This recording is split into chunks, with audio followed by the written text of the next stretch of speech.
Hey guys, how's it going? I'm Sydney from PhoneDog.com, and I'm about to do a review for you guys of the Samsung Galaxy Exhilarate from AT&T. It's got a dual-core processor, a 4-inch Super AMOLED display, and it's an LTE phone, but the cool thing is that it's only $50 on contract, which is a pretty awesome price for a phone like this. So I'm going to do a review, tell you guys about it. Before we start that, I have to say special thanks to our friends at Best Buy Mobile. They send us the phones that we add to our One Paw Bandit game. One of the nice things about Best Buy Mobile is that when you buy a phone from them, you don't have to worry about rebates because the price on the tag is a price you pay.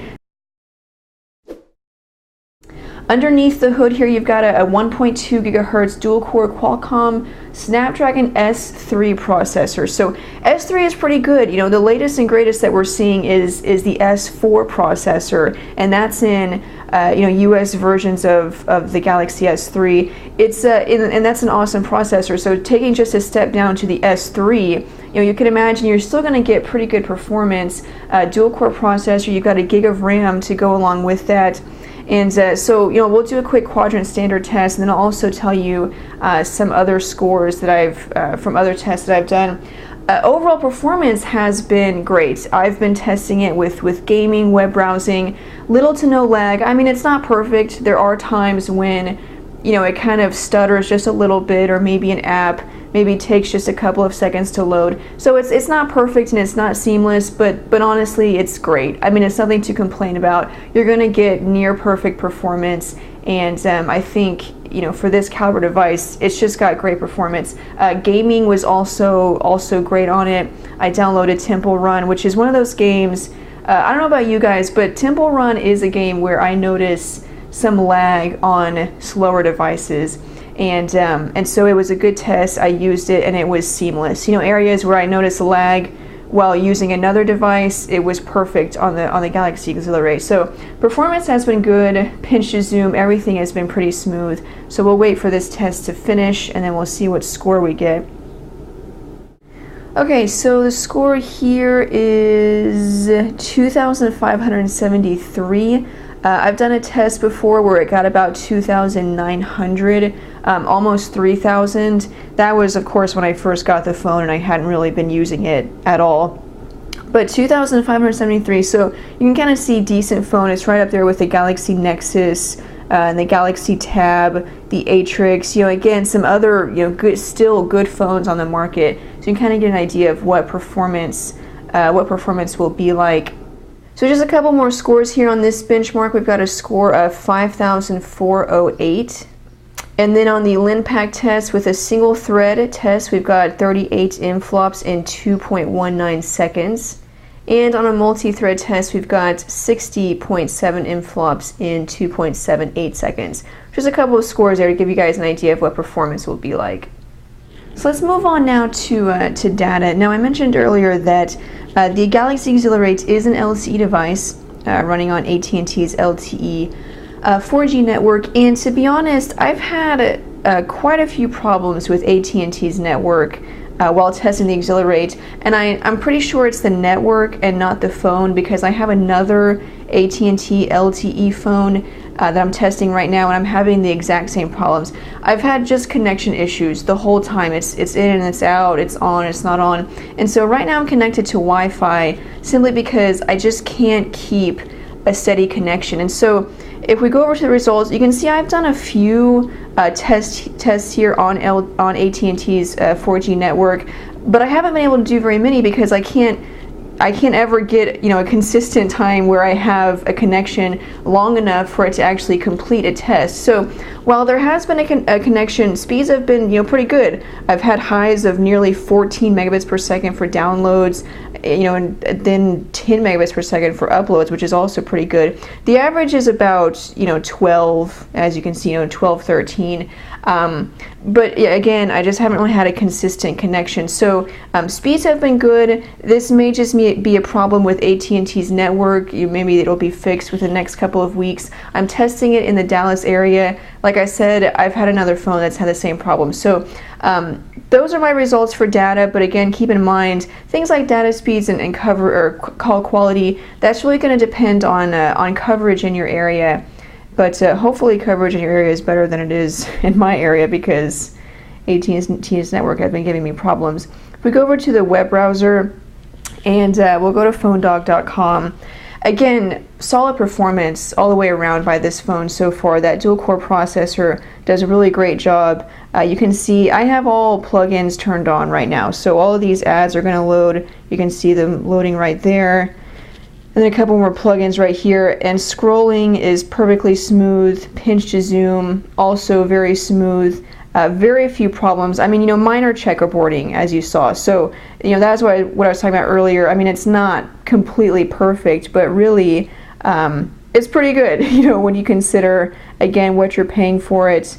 We'll go to an article here and see this load.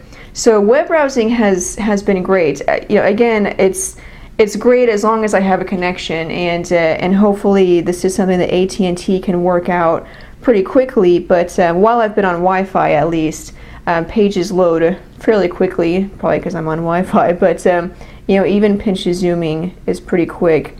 As you can see, rendering it to the window, once you zoom in, that kind of takes a second, but transitions are pretty quick. So web browsing has been pretty good on the device, and data speeds have also been good, as long as I have a connection. But still, getting an LTE device for $50 to get a contract, I'm going to mention that price again. It's a really great bargain. It's a really great deal. Now the phone on the back here has a 5-megapixel camera, autofocus, LED flash, a couple of extras like panorama, smile detection, scene modes, timer. It does have a front-facing camera, so you can use that. It's a 1.3 megapixel front-facing camera. You can use that for video chatting. It also captures 720p HD video. I'll have to say, I have been very impressed by the camera, and I'll show you some pictures here. Just starting with some outside shots. It's very clear, and of course the color saturation is great. You can see these reds and the greens. They show up very well, but also the clarity is just great. It just looks great. Here's a picture of a close-up. The focus, focusing on this one object, does a great job of doing that. It seems like a given, but not every phone does that very well. And so the picture quality has been great.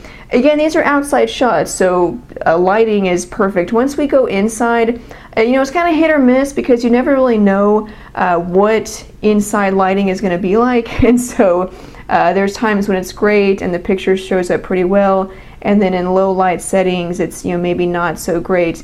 But overall, I've been very impressed by the camera. Very clear. The colors show up very well. When you have good lighting, it looks excellent. And then even in low light settings, some of these are low light settings and you can't even tell it's really that dark because the picture still came out very well. So very impressed by the camera.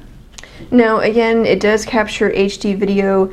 The quality on that I wasn't as impressed with. It could have used some help in terms of detail. Audio sounded pretty good, but HD video quality, it was kind of lacking. Detail could have been better, but still it was fairly decent. And then still picture quality was excellent, really. So lastly, we'll talk a little bit about the battery and pop off the battery cover here. The phone ships with a 1750 milliamp hour battery. Samsung estimates that you should get about 7 hours of talk time and 10 days of standby time. Now this is all going to vary depending on your usage habits, so it's hard for me to say exactly what you're going to get or what battery life is going to be like. I will say that when running battery tests, the phone actually lasted about 11 hours with the test, meaning it was under heavy use for 11 hours straight. And so 11 hours compared to the 7 hours that Samsung says you should get, that's pretty good. And so you should be able to get through a full day of use. If you imagine a 12-hour day, until you go to bed, you should be able to get through that easily, because even with heavy use, constant use, 11 hours, and you're not going to be using it constantly. So I imagine you get through a full day of use. You'll probably have to charge it every night, but 11 hours of constant heavy use for an LTE phone, that's pretty good. And so I was very impressed by the battery life. So there it is, guys, the Samsung Galaxy Exhilarate from AT&T, right now $50 on contract, and it is one of the best phones that you can get at this price, or in this price range, from AT&T. AT&T has another phone, the Pantech Burst, that's kind of similar, very inexpensive, about $50, and the same specs, you know, dual core processor, LTE. So that's another good option. But the Galaxy Exhilarate is definitely, you know, one of your best options if you're on a budget. Snapdragon dual core processor, 4-inch Super AMOLED display, LTE. It's the whole package, and it's got a great price. So I would definitely recommend it. Check it out at your AT&T store if you want to see more, get some more hands-on time with it. But there it is, guys. Thanks for watching. I'm Sydney from PhoneDog.com, and keep it on PhoneDog.com for more news, updates, and reviews. And I will see you guys later. Bye.